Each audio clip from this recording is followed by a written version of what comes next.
Alright, CCNA2 Chapter 3, VLANs. You guys have probably heard of VLANs many a time, but now we're actually going to blow your mind with how cool they are. Alright, so in this chapter, after we complete it, we need to explain the purpose of VLANs in a switch network, analyze how a switch forwards frames based on VLAN configuration in a multi-switched environment, configure a switch port to be assigned to a VLAN based on requirements, configure a trunk port on a LAN switch, configure dynamic trunking protocol, troubleshoot VLAN and trunk configuration in a switched network, configure security features to mitigate attacks in a VLAN segmented environment, and explain security best practices for a VLAN segmented environment. Woo! Alright, so VLAN definitions. Alright, so what it is a virtual local area network, right? We all probably can say that. But what does it actually mean? Well, it means that, as you can see in this picture, that, once upon a time, if we had a switch all in VLAN 1 and we connected it to a router, which that's not what they're doing right here, but this allows us to have more than one LAN, right? We have these virtual LANs, which is segmenting people doing jobs. So otherwise we would have to plug in a router to a switch here, right, and that would be the IT department, and then a router interface to HR, and that'd be an IT, or that'd be the HR department, and another router interface, and that'd be sales. That's how we'd separate them in that, if we had to do it another way. Or they just all be in the same network and just say, oh hey, you guys can just see everything that everybody else is doing. And so for security, what the VLAN is doing is we can configure a port to be in a certain VLAN, which means it's in a certain network. And so here we go, there it is. This one, the IT VLAN, is a certain one, and you don't have to be on any certain floor. You just have to be program that switch to be in VLAN 2. So if you're in VLAN 2, you're in the network 10.0.20.24, right? If you're in VLAN 3, you're always in 10.0.30/24, and you set your VLAN, you set the IP of your network in any of these VLANs, alright? And so that's my definition. Now what's the benefits of doing this? Alright, so we kind of talk about it. Security. Why? Because people aren't going to see everything that is going on. Reduce costs. Now why reduce costs? We don't have to buy a switch for an entire department. Plus we can move people to different floors or different buildings, and they can still be in the same VLAN. And so we don't have to pay for that kind of stuff. Better performance. Okay, let's see. Alright, so better performance. Why are they saying that? That has to do with... oh, maybe that's not why. Alright, better performance. Dividing a flat layer 2 network into multiple logical work groups. Broadcast domains reduces unnecessary traffic on the network and boosts performance. Alright, so before the router breaks up a broadcast domain, but your broadcast domain changes when you implement VLANs, alright? We know that VLAN 10, you're only going to broadcast to the ports in VLAN 10. You're not, like, if this was all one network, we'd broadcast to everyone in that one network, whereas we're just going to broadcast to people in ports assigned to VLAN 10, right? Bam. So if these are the only two ports assigned to VLAN 10, the broadcast is just two computers. Same with any of these other ones. Which goes on to, is there a better than...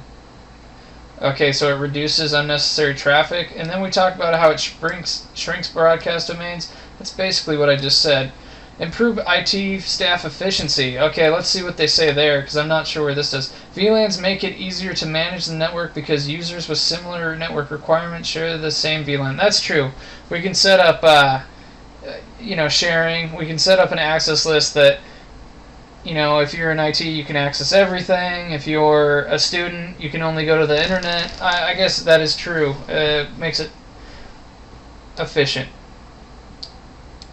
Simpler project and application management. VLANs aggregate users and network devices to support business or geographical requirements. Having separate functions makes managing a project or working with a specialized application easier. An example of such as an application is an e-learning development platform for faculty.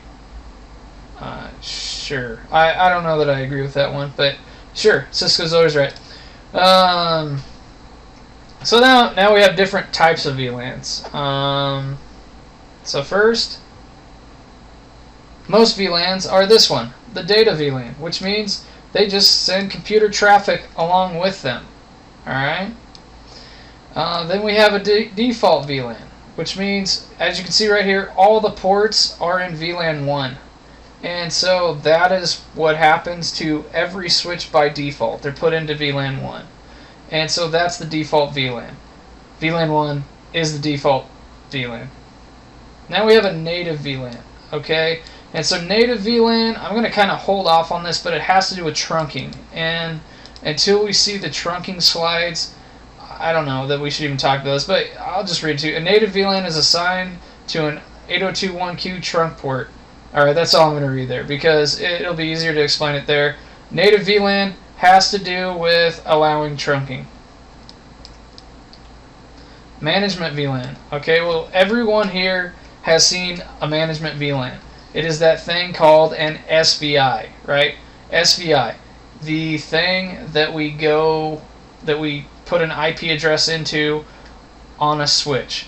Now, it doesn't have to be VLAN 1. We have used VLAN 1 by default, but it's whatever VLAN we're using to Telnet or SSH into. So that is a management VLAN.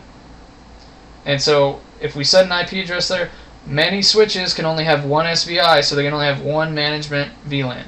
Some can have more. It depends on the licensing on them. But just means you can remote in and manage it. Usually all switches have the same management VLAN. And so you can just make a VLAN purely for the IT department and probably just the network staff to remote in and manage your switches. Alright, so now we have a voice VLAN. Actually, was that the last of it? Because there should have been voice VLAN there. Alright, so we're going to voice VLAN. Alright, so a voice VLAN is a VLAN dedicated to only carrying traffic, and it's special. We don't have to do it in this content, but what it's doing is we assign, say this is in VLAN 1, alright? Well, as you can see, this computer is powered by the phone. And so the phone needs two VLANs. It needs one for data for this computer because it needs to be in VLAN 20. Alright, so actually we assign F018 to VLAN 20. And then we would also, on top of that, we say voice VLAN. And the voice VLAN, then we put voice VLAN, which they're saying use VLAN 150. We put this voice VLAN as 150. So all voice traffic, it's doing not a trunk, but almost a trunk. And we're going to talk about what a trunk is in a second. So if you're saying, what is this trunk thing? You will find out. But it just passes two VLANs along this line to allow this computer to be powered, to have internet powered through the phone. And then the voice traffic goes through a different VLAN. Because why would we want this? Well, we know this. VoIP needs a higher QoS than data. So we're going to give it a higher QoS, and that's basically what they're saying right here. VLAN trunks. Alright, so a switch to leave its current switch. Alright, you have to be in, we would have to have a cable, multiple cables to this switch, like so. We would have to draw, like, so this would be, I don't have the colors for this, so I'm just going to go black. We draw another cable, so that's two cables, right? So now VLAN 10 is one of those cables, VLAN 20 is another, right? If this is on VLAN 1, VLANs can only go to other VLANs, so it could go to here. So if this computer was plugged into the switch, it could go straight to there, but to get there, it's going to have to go through. So it's going to need one cable from VLAN 10 up to here, one cable from VLAN 20, and one cable from VLAN 30, right? Okay, there we go. Then it's not just there. We need to get to here. So we have one cable for VLAN 10, one cable for VLAN 20, and another cable for VLAN 30. All right, so that's a waste of cables. But at this point, all these computers can talk across this network. Otherwise, just like computers in VLAN 1 can only talk to other computers in VLAN 1, computers in VLAN 10 can only talk to computers in other VLAN 10, right? Without a router, right, switches don't route between networks unless they're a multi-layer switch. And so, without a router, these guys cannot talk. They're isolated from each other. And so, we delete that because they came up with this thing called trunking, right? And first Cisco said they came up with their own trunking mechanism, which they're probably going to talk about that. But the current one is this thing called 802.1q. Alright, so that's your trunking mechanism. And so what this means is it brings back our native VLAN. So we set this up on this end and on this end. We program it and we say, hey, your native VLAN is VLAN. By default, it's VLAN 1. So if they're both set up to trunk with 802.q encapsulation, or the old Cisco one that you guys don't really need to know is inter-switch link ISL. And so if we set that both up with a native of VLAN 1, what it does is we say VLAN 10, VLAN 20, and VLAN 30 is allowed to be trunked across here. And so what this does is it adds another layer 2 header on top of your frame. And so that header is added right here, and it says, alright, you're in VLAN 1 now, and it's taken off here. And then you're back in your real VLAN because you're back to your real frame. So then we would trunk it again here, and here, with VLAN 1 or VLAN 2 or whatever our native VLAN is going to be. Best practice is not to use VLAN 1. And so what it does is it receives this frame. It says, hey, yeah, VLAN 10 is allowed to add the VLAN 1 tag so it can travel across this link. And so what this does is we only need one link or a couple links, maybe an ether channel, to go across here instead of wasting 3 ports here and 3 ports here, wasting 6 ports for 3 VLANs to go across. We just waste 1 port, maybe 2 ports for them to connect. And so that's what trunking is. And so it's based off of ISL or IEEE 802.1q, which is, so the 2950s, you actually have to set your encapsulation. Newer switches only support 802.1q, so you don't have to. Alright. So that's trunking, and that's definitely one. It's very important to understand this, right? So the only time if this was all in one VLAN, we wouldn't need to trunk. It's just used to allow multiple VLANs to traverse across a single link. Controlling broadcast domains with VLANs. Alright, so we have no VLAN segmentation. So the broadcast goes everywhere, just as I've said. Alright, so now what happens when we have VLANs with trunks configured?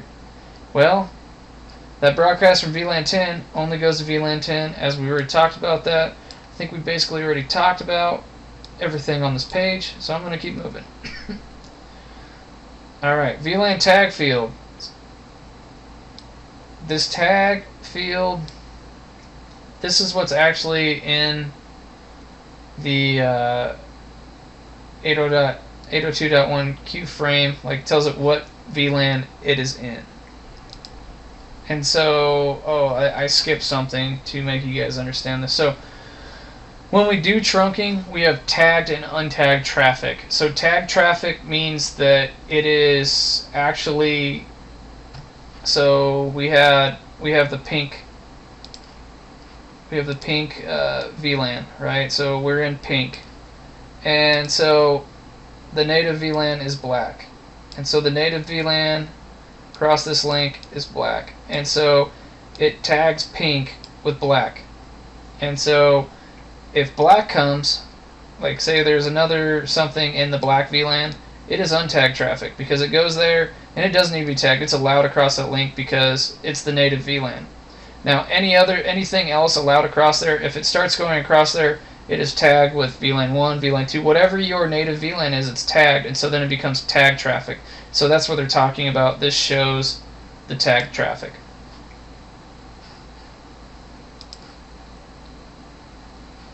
Okay. I'm not even going to talk about this stuff in here. I've never seen a question about this. So we're just going to keep moving on. Feel free to read it on your own. 802.1q is cool. So, here's what it's talking about, what I was just talking about. Native frames on the native or tagged frames on the native VLAN. So once again, does it tell us what they're trunking with? Anyways, if you're in the native VLAN and you want to cross a link, you are untagged. If you are tagged, that means you are tagged by the native VLAN. So 802.1q and ISL, they allow for tagged and untagged traffic. Otherwise, you never have that tag, right? That it was in that 802.1q frame. And so you're not going to have tagged traffic if you're not trunking. Right? If we just are allowing VLAN 2 across here, it's just normal traffic, it's not tagged. So they will ask you about what causes tagged and untagged traffic, and hopefully you remember that the native VLAN is, if it's the same, if a VLAN is VLAN 1 and where you are trunking across VLAN 1, it is untagged. Now if we're trunking on VLAN 1 and VLAN 2 goes across, it's going to be tagged. Drill that into your head, memory, make sure it goes well. Alright, so next, voice VLAN. What are we talking about on the voice VLAN? Basically what I've already said. The phone has a switch port, and so it does a tag on here for just 2 VLANs, and unlike like a trunk, we can tag, I don't know how many VLANs exist on a switch, which I think something like, I actually can't remember off the top of my head how many you can have. We'll probably get to there in our chapter. So how do we assign that? Well, we put we have one access mode VLAN, this will be our data VLAN, and 20, then we assign the port with a voice VLAN. The command is just voice VLAN. We haven't got to the command for assigning a VLAN, but it's switch port access VLAN. I believe that's it. I'm a little rusty. Switch port access VLAN and then the number.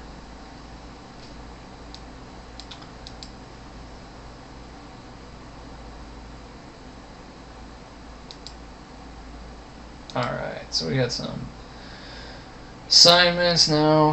What do we have here? Okay, so normal range of VLANs. So these are used in small and medium-sized businesses identified by VLAN ID between 1 and 1005. Okay, IDs 1002 through 1005 are reserved for token ring and FDDI VLANs. Okay, so as you can see, this is show VLAN, and we haven't created any new VLANs.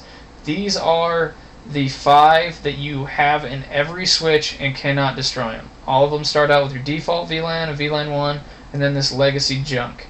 Okay, so there's 5 VLANs that exist at all time. You cannot destroy VLAN 1 or any of these. If you try to remove them, you can't. You can remove everything in between there. So that means you can, in the normal range, you can configure VLANs from 1 to 1001 to build. But that doesn't, we can actually use extended too. Configurations are stored within a VLAN database called the VLAN.dat. The VLAN.dat is located in the flash. So if we get a switch and we want to destroy the old VLANs, we actually have to do delete flash VLAN.dat. Okay. The VLAN trunking protocol, VTP, which we're going to learn about in a little bit, which helps manage VLAN configuration between switches, can only learn and store normal range VLANs. So that means these extended range are not going to be spread through VTP, which you guys don't even know what that means yet because we haven't gone over it. But basically what it does is it allows you to build a VLAN on one switch and it propagates them to all other switches. And is your best friend or your worst enemy because it also destroys VLANs. So if you destroy the wrong VLAN, say it's your trunking VLAN, you break your entire network. Alright. Extended range VLANs enable service providers to extend their infrastructure to a greater number of customers. Some global enterprises could be large enough to need extended range VLAN IDs. Are identified by a VLAN ID between 1006 and 4094. Configurations are not written to the VLAN DAT file. Support fewer VLAN features than the normal range VLANs. Are by default saved in the running configuration file. VTP does not learn extended range VLANs. Okay.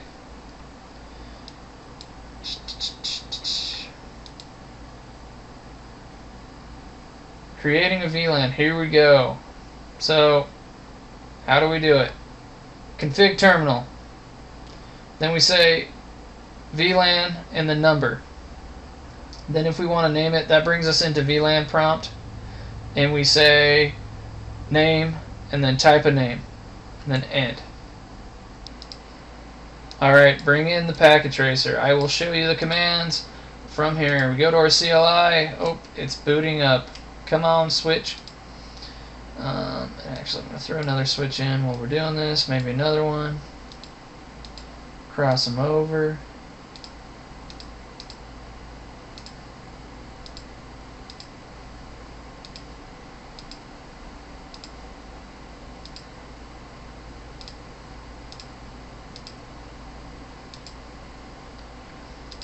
What's that orange stuff called? Oh, spanning tree. Alright, so we say enable. Then we say configure terminal. Alright, so I want to create a VLAN, so I say VLAN, and what ones can I create? VLAN 1, it's already created.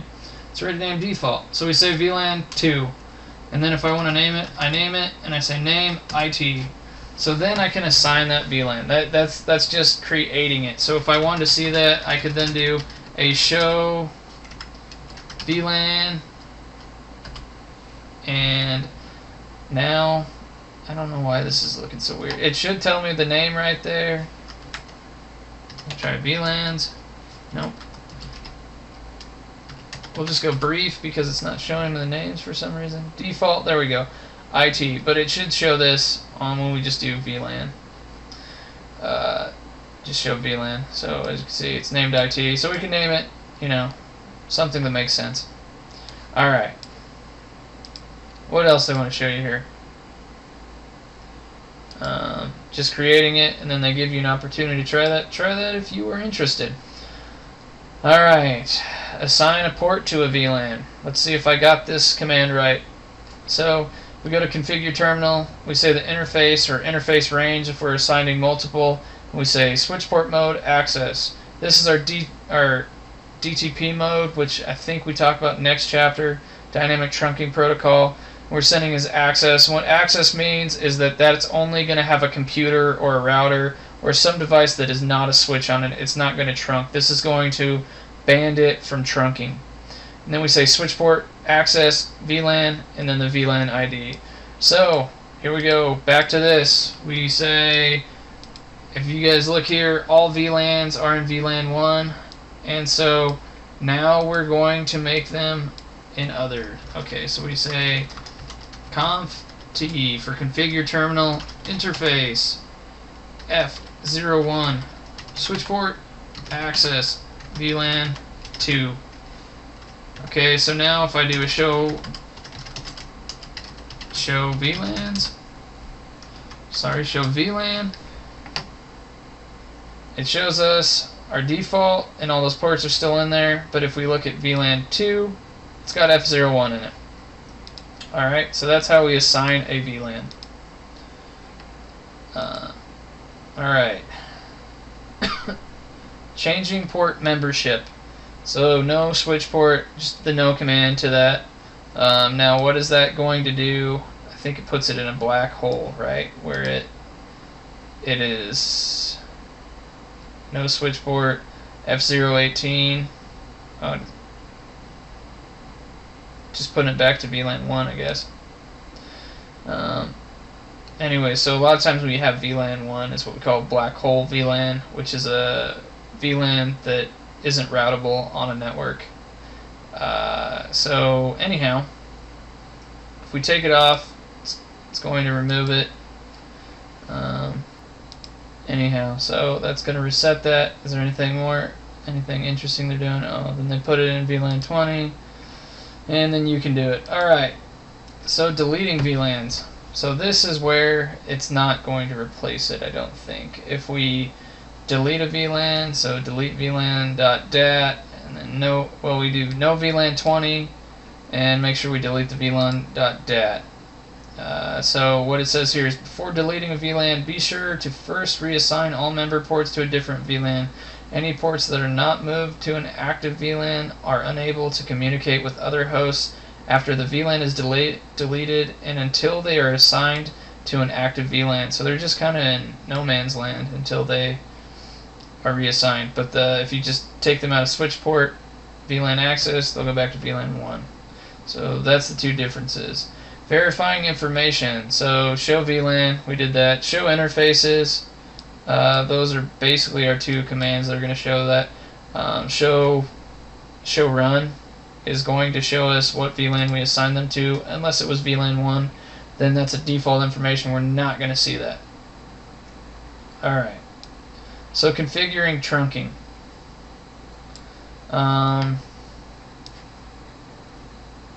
What we're going to do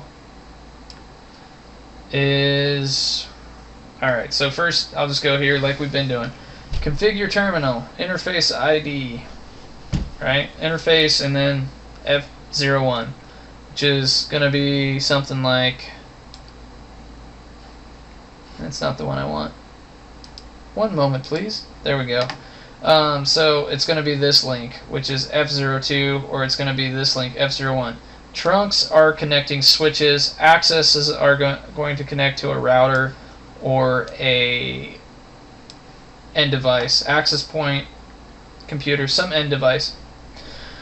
But the trunk, remember, the trunk is going to allow for native traffic. And so you say switch port mode trunk, and then you say switch port trunk native VLAN, and inside the VLAN, if you don't do this, it's going to by default go on VLAN 1. So this is you moving it to VLAN 2, VLAN 3, whatever you're going to do. And it's going to have to be the same on both sides, or the trunk won't form. Switch port trunk allowed VLANs, and you can allow the VLANs you want. If you don't do this switch port trunk allowed, it's just going to allow all VLANs that are created. So anything in the VLAN.dat is going to be allowed to go across that link. So you do that for both sides. Here's the picture of doing that. You know, interface, fast Ethernet, 01, switch port mode trunk, switch port trunk native VLAN 50, right? So that's what's going to be the untagged VLAN that is going to tag all the other VLANs. And so VLAN 50, if other traffic from VLAN 50 comes, it doesn't have to be tagged across that link, but traffic from 10, 20, 30, or 99 are all going to be tagged with a .1q tag of VLAN 50. Okay. Resetting the trunk to default state. Well, we just say no to all the commands that we had before. Verifying trunk configuration. This one's interesting. We say, well, I don't do the switch port. So actually, you can do the switch port. I didn't know that. Show interfaces F01 switch port. I usually just do show interfaces F0, so I never do the switch port. But what I do is I say show interfaces trunk, and that will show us what is trunking. It doesn't give us this much information. So apparently show interfaces F01 switch port actually gives us better information than show interfaces trunk. But show interfaces trunk actually shows us what VLANs are going across, and I don't know. It's a old school method, I guess. I don't think they used to have that switch port one. So that's what I use. Okay, so now I have DTP. This is a Cisco proprietary protocol, and what it allows is automatic trunking. So all we have to do is say switch port mode dynamic auto, and then switch port mode dynamic auto. I don't think dynamic auto and auto forms a trunk. So I would put dynamic desirable on one of these sides, but if we set both sides to trunk because of DTP and being in VLAN 1, it's going to form a trunk. I don't think that side is going to. Both configure with switch port mode. Okay, so it's saying, yeah, this one is not going to form an automatic trunk link. I think trunk and auto will. I believe desirable and auto will. And desirable will. And that's where we're going to go. So we have modes. You guys already saw switch port mode access. But by default, all switch ports are in switch port mode. Dynamic auto is the default for Cisco devices. And so here's what actually is it going to show us?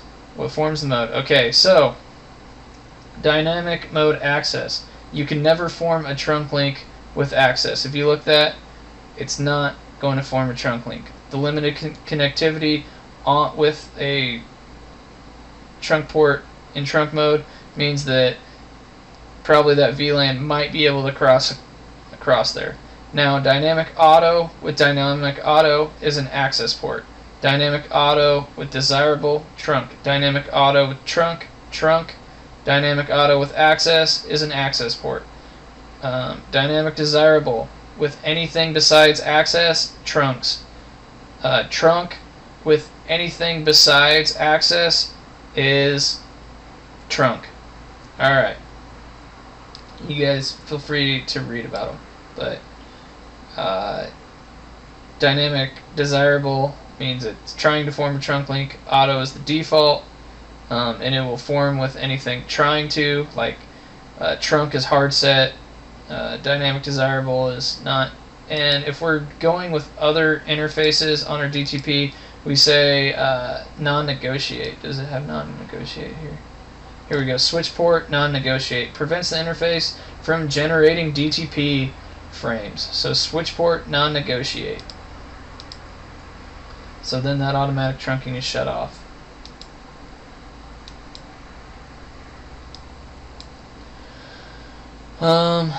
Actually, maybe I'll show you guys some DTP. Alright, so by default, what do we have? F01, F02. So if I wanted to form a trunk, let's do a show command here. Show trunk. Oops. Show interfaces trunk. Nothing. Nobody's going across. Now I'm going to say configure terminal interface range F01 and 2, and we say switch port mode dynamic desirable, and this is going to form a trunk link. See, now they all went down and they all came back up, and we should have a trunk link now. Why? Because VLAN 1 is the default trunking VLAN, and these other two switches are set in auto, and so as soon as those go green, we're going to be able to trunk. It's going to say it's going to allow VLAN 2 across, I think, even though VLAN 2 hasn't been created there.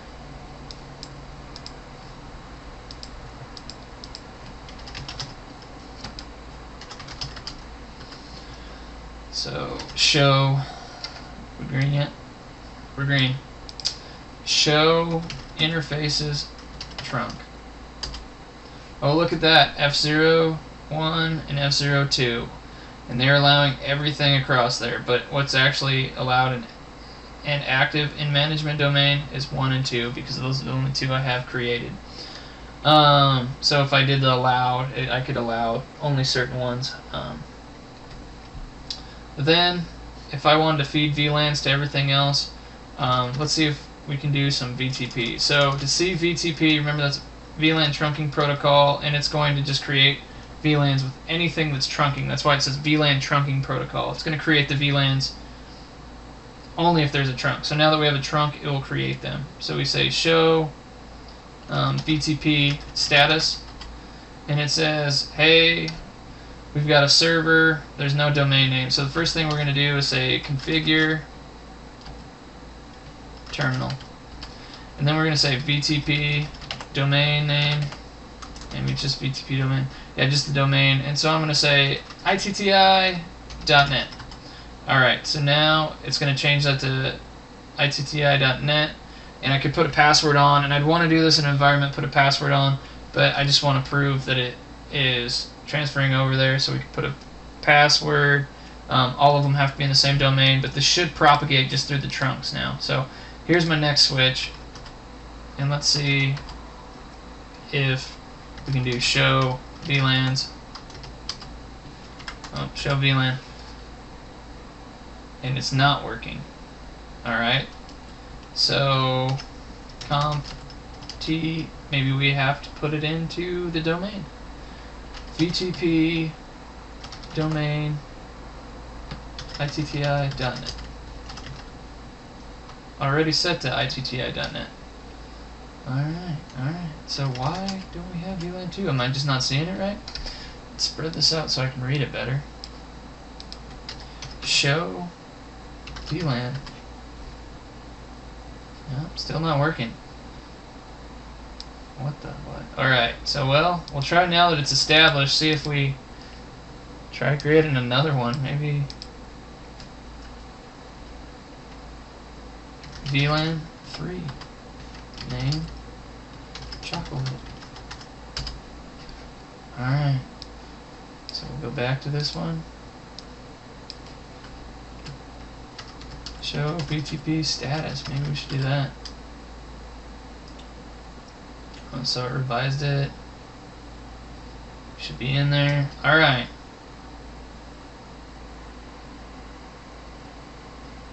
Show VLAN. Oh, there 2 and 3. So we had to just get it to update after the VTP was established. So how VTP works is whoever has the highest modification record should become and is in server mode. There's 3 modes. So we have CompT, VTP mode, and there should be 3. So there's actually 4 with the newer VTP, VTP version 3, but in this one there's client, which means you just receive updates, server, which means you create them. So if you're in client mode, you can't create VLANs on a switch. If you're in server mode, you can create them, and that's the default mode. Transparent, you create them, but they don't propagate to the rest of the VTP domain. So an older best practice was to keep all your access switches into VTP transparent in case someone plugged in and did a VTP attack or something like that. But anyways, and then with version 3, there's also VTP mode off. But by default, these are all servers, and the servers can create VLANs. If we put them into client, it would tell us if we tried to create a VLAN that only you have to be in VTP mode server to do that. So if you have any questions about that, let me know. Missing VLANs. Well, we just had that, so what happens? Well, we either have to figure out if we created them or if they're up or whatnot. Alright. Troubleshooting trunks. Show interfaces trunk. Like I showed you, show interfaces trunk will show us what's allowed across. Usually if you're having trunking problems, it's because you create a new VLAN and forgot to allow it across, or your native VLANs are mismatched, meaning that we set the native VLAN of 2 on one side and 4 on the other. And remember, so one side's trying to take off the tag traffic of 4, even though it has 2 on there, and so it doesn't allow you to trunk unless they're both across there, and you get an error like every 5 seconds that it wasn't working. Anyways, that there was a native VLAN mismatch.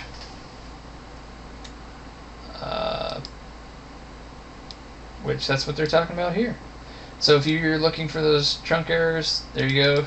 Common trunk issues. Let's see. Native VLAN mismatches, trunk mode mismatches. What does that mean? For example, both local peer switch port modes are configured as dynamic auto, so they're not allowing trunk mode. Okay. So you haven't actually formed a trunk. You haven't set it to trunk. I usually always do switch port mode trunk, just so I know it's trying to form a trunk. Allowed VLANs on trunks. That's what we talked about just a second ago. Alright. Incorrect VLAN lists. So you forgot to make them. what helps with not making, so if we haven't created all the VLANs on different switches, then we can't transport them. Say in this picture, if the VLANs aren't created here, even though they're created here and here, they would not be able to traverse because the VLAN doesn't exist. So until the VLAN exists here, it's not allowed to go across. So you have to create them on all. That's where VTP comes in handy.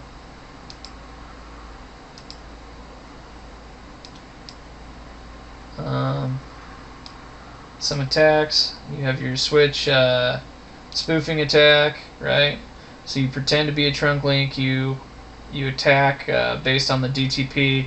And so what does the being in the trunk, in the native VLAN, allow you to do? Go to any VLAN. And so that's what they're doing there. Double tagging attack. So you tag yourself twice so that it removes one, but then you're in a different VLAN than you actually were in, and that's a double tagging attack. So we can set private VLAN edge ports, which is kind of out of the CCNA content, in my opinion.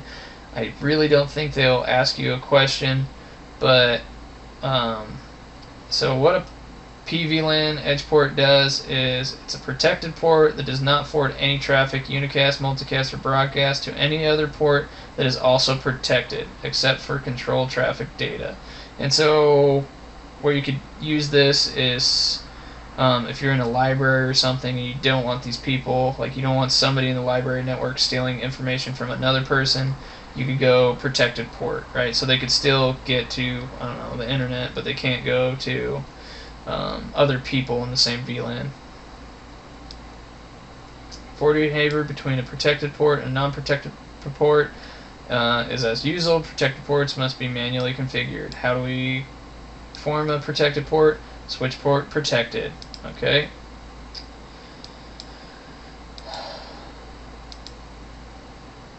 Design VLAN guidelines.